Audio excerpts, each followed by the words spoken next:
Hi, my name is Monte. I'm 33. I'm from Los Angeles, California. Hi, I'm Dimitri. I'm 22 for the past 3 years. You do the math. I'm from Memphis, and we're here. I Yeah. moved out here and then like 6 months into the year I met him. And Ever since yeah. we've been together, yeah. It's been about what, 5 or 6 years, give or take. Who's counting? We in love, child. Yeah. Cheers to that. To Black Love. To Black Love. That's cute.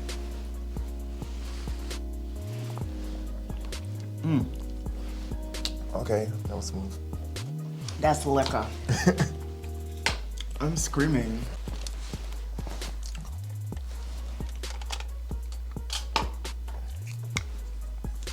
I'm shaking. I'm so scared. Okay, first question. How much did controversial topics such as spirituality, politics play a role in your relationship? That's a really good question. Yeah. I feel like we spoke about spirituality really early on in our relationship. And then I think every year we kind of revisit that same conversation.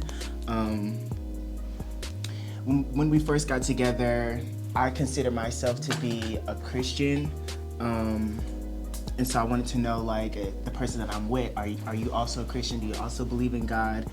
And then longer down the line, I think I started reading more of the Bible and getting, my own knowledge instead of just going to church and having somebody tell it to me. I wanted to interpret the words for myself. And I hate to say it, I'm not like an atheist or anything, but the more I read the Bible, the more I got scared of what was in the Bible. It's some really dark stuff in there, and some really dark stuff that was done to women, children, and innocent people for the sake of God. And I think that really kind of shook me up personally. So now on my spiritual journey, I think I'm more into, if I am going to follow a God, I don't think it's the Christian God. So I don't consider myself to be Christian, but I do believe in a higher power of something is guiding me in creating this world. And we kind of we revisit that conversation. Yeah, I would say that's one thing that we can agree on is that we both believe that there is a God, a higher, what you say? A higher power or something, the universe, the spirits, but just a God of love is something that I can get behind, a God of happiness and purity and innocence, not something that is going to be judgmental or harm others. That makes me uncomfortable, so I can't say that I'm a Christian in that right, and I think you don't consider yourself to be a Christian. Yeah, I didn't grow up in a church, but I've always felt like a connection to God. Mm-hmm.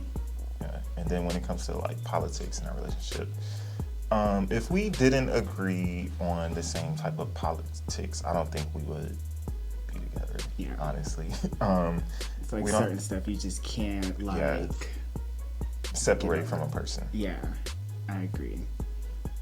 Purple. That's my jacket. Thanksgiving. All right.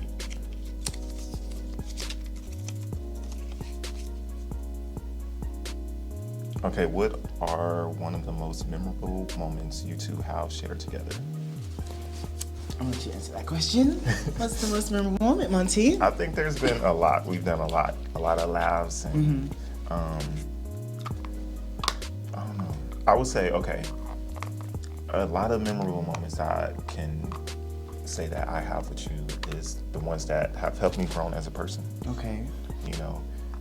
I feel like we always get to a certain age where we think we know everything about ourselves and who we are, and then there might be something to happen that changes that, and it just changes your whole mindset of who you thought you were. And there's been a lot of moments with him where he's called me out on things. Like there's just been a lot of moments where he's called me out on things, and it just hit me like a bullet or something, and just had me floating in the air, because I'm like, wow, I never thought about this.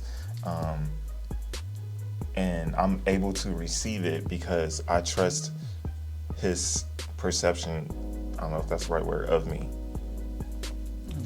That's really sweet. I appreciate that. I don't know. For me, I wouldn't be able to pinpoint any one specific moment. I feel like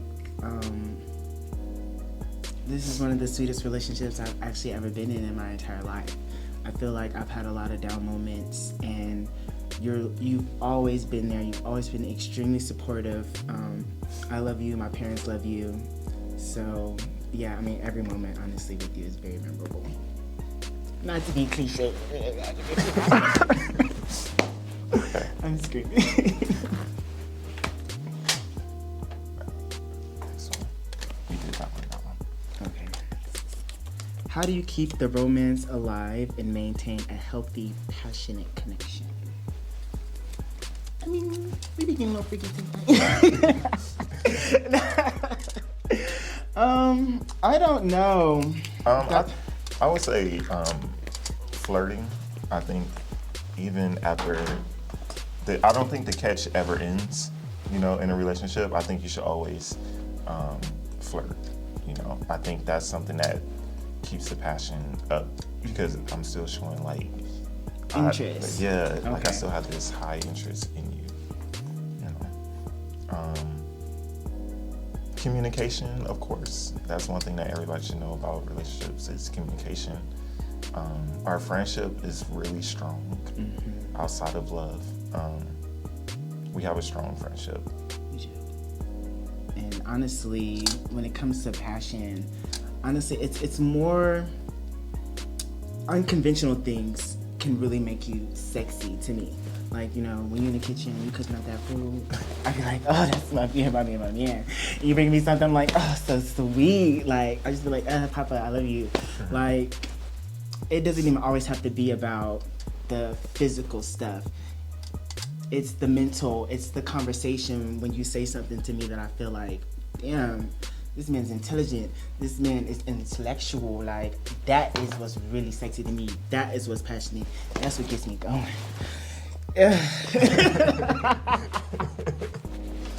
I'm screaming. I'm feeling the liquor already. I was about to say, and all of this that he's giving is like something that keeps me like so interested. I'm screaming because he's so funny. This is really cute. Yeah. I love this so much. And this is, of course, the tequila rose. Oh, God. Cream. First time. We love cream. I'm kidding. I'm really not though.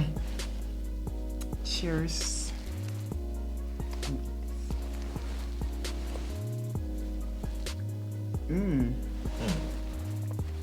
That was really good. That's sweet. It's so two, babes. Actually, three technically.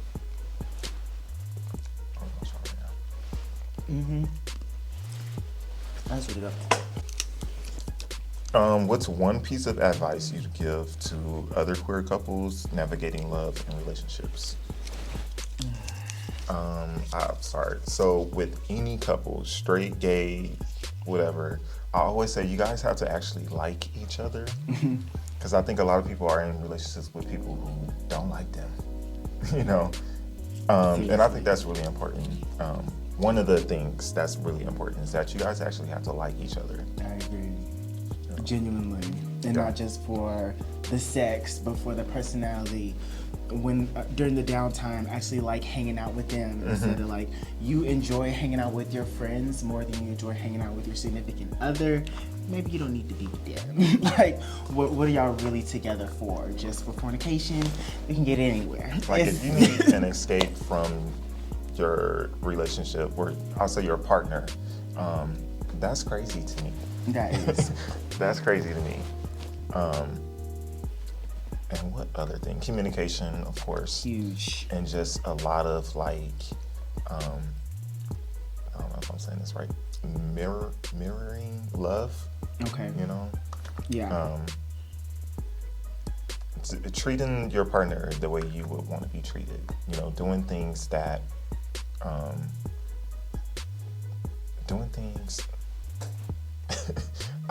okay. So I wouldn't do anything that I know would hurt him. And I know for sure that he wouldn't do that to me. And that's really important. Yeah, I agree. And a big thing you're not always gonna agree with each other. You know, everything isn't always gonna be peaches and cream.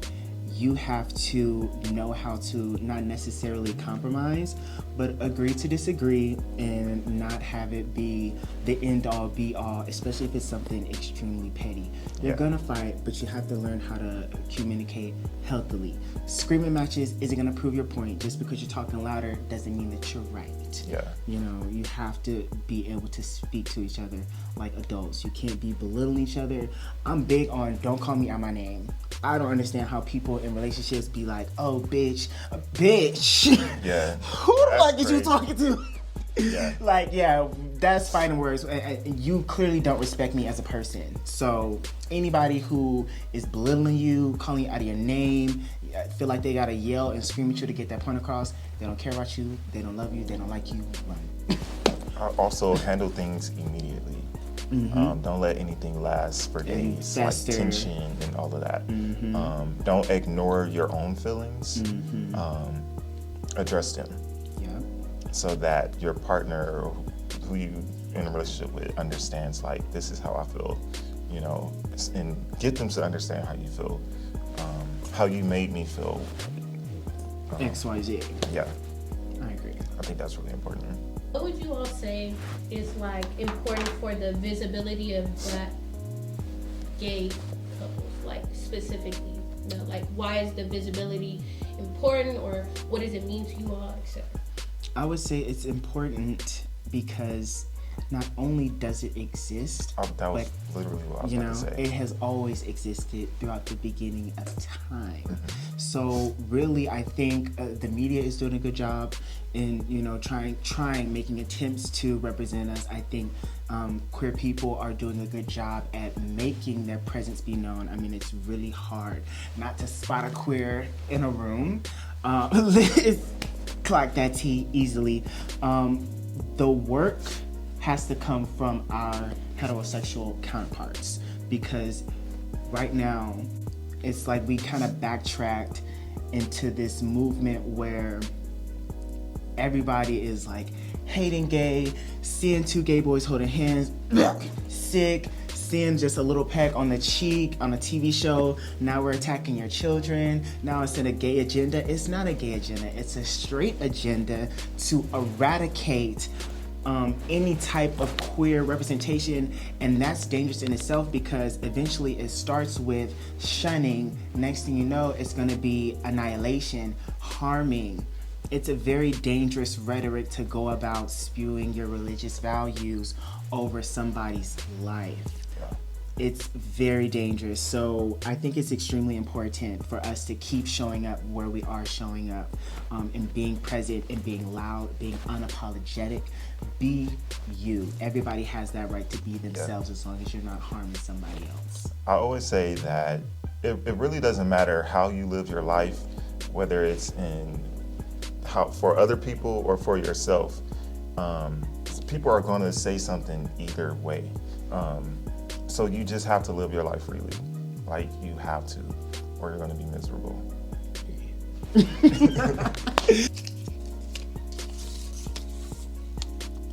Okay, what's something your partner introduced you to in the bedroom that you now enjoy?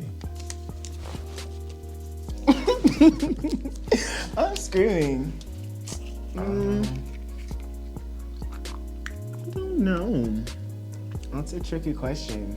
We like to have sex, so we just be doing all kind of shit. Yeah. And I feel like we try new things together, so it's not really like an introduction. We just be like, you know, on a whim. Oh, you kind of ate that. Oh, you did that one little thing. I wasn't expecting that, but so. I don't say that. I think we explore each other's body and each other's sexual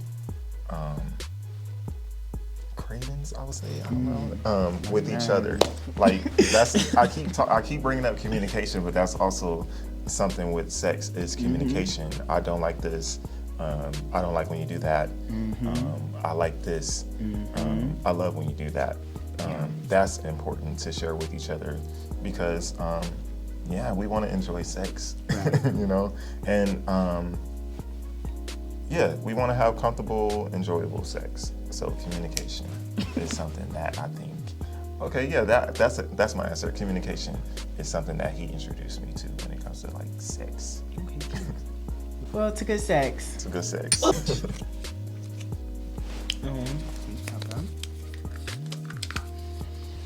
Have you ever faced discrimination or prejudice as a couple, and how did you handle it together?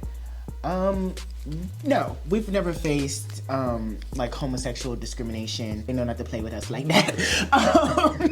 But I will say, for the first time ever, and I was really fucking pissed off, we did face racial discrimination. I have never in my life been followed around no store. And I hear the stories all the time, but I personally have never experienced it. I never want to discredit anybody else's experience. If that's something that you went through, I believe you wholeheartedly, and I feel sorry for you. But I never personally experienced it before, up until last month. Like, literally up in the liquor store. First of all, we're in a heavily like guarded liquor store. A huge liquor store, actually. Least discount. We had just got off. We just got done working out. You know, if you get done working out, you want to treat yourself. So we was trying to, get us a little bottle. We walking down, and this fucking old white man, like, I see him watching us move from the door to the vodka, and then he just kind of like creeping up. And he creeping up, and he looking, and he creeping up, and he looking, and he's staring, and he kind of trying to like put his hands in his pocket and kind of like pretend like he not really like watching us, but you're clearly watching. And I'm just trying to figure out, like, what the vibe was giving. Was it giving peach vodka? Was it giving strawberry vodka today? Like, I'm just, scoping out the scene. And so at this point, I'm like, well, can I help you with something? He like, no, can I help you? No, sir, we got it over here, but thank you though. Like, what the fuck? I don't even want to come here no more. You done pissed me off. Like, it was just so weird to me. So that was the first time ever, I would say, I experienced racial discrimination. But as far as like any prejudice towards me being queer, no, I've never experienced that. If you don't count like my parents being like, oh, you suck a dick now. But not those exact words. Maybe not those exact words, but that's how they be acting, child. I would say, so we work together.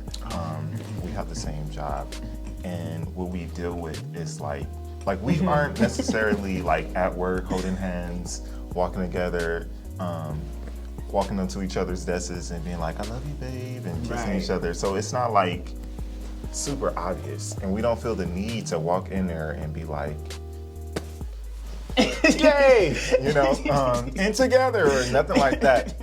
But I feel like 2 + 2 = 4, and people are like, it feels like in elementary when the two kids are like, can I ask you something? Promise you won't get mad. Let me ask you something. Yeah, they do. Like, this one girl, she was really trying to like connect the dots. Because we work remote, but we had went in for this Christmas party. And she's friends with Monte. Yeah, it was real cute. She's friends with Monte, like they be talking on the regular, so she know that Monte got 2 cats. And so she asking me, oh, do you have pets? And I'm like, yeah, I got pets. I got 2 cats. And she's like, oh, Monte got 2 cats. And you got 2 cats. This is that interesting. I was like, yeah, well, anyways, I gotta go. I was like, girl, if you want to ask the question, but I'm not gonna play the games. But they really be trying to like piece it together. Yeah. They always asking us like, how are y'all doing? Not like, how are you doing? Yeah. It's like, okay, so you know. Yeah, so I feel like as a couple, that's what we deal with.